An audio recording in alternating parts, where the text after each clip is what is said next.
Video kali ini saya nak tunjukkan macam mana cara untuk kita buat egg salad sandwich menggunakan Thermomix.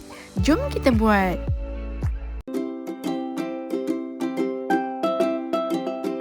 Mula-mula search di Cookedo egg salad sandwich.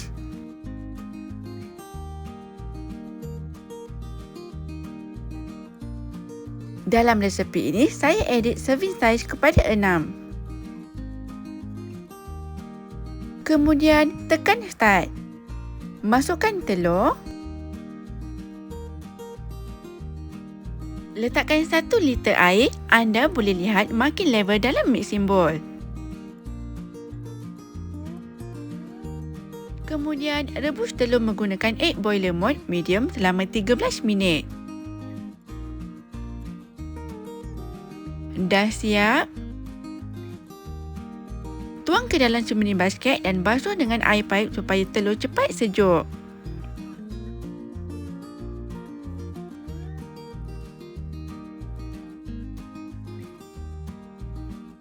Kemudian buang kulit telur satu persatu.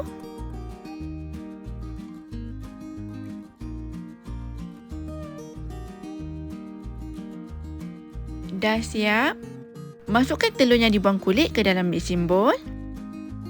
Kemudian masukkan mayonis. Kemudian masukkan dijon mustard. Masukkan sedikit garam. Masukkan serbuk black pepper. Masukkan serbuk paprika. Tak nak letak pun tak apa ya.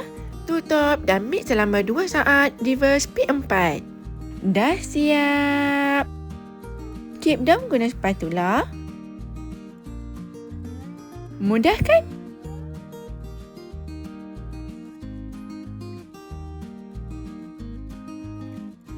Tuang adunan ke dalam mangkuk.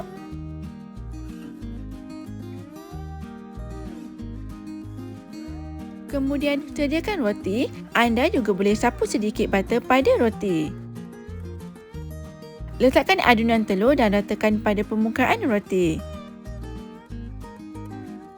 Anda juga boleh letakkan sayur seperti salad, tomato, cheese slice dan lain-lain lagi. Tutup roti satu persatu. Kemudian potong roti kepada 2 atau 4 bahagian.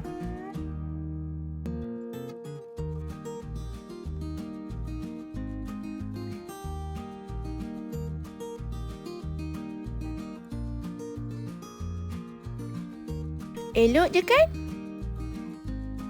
Sedia untuk dihidangkan. Selamat mencuba. Bye.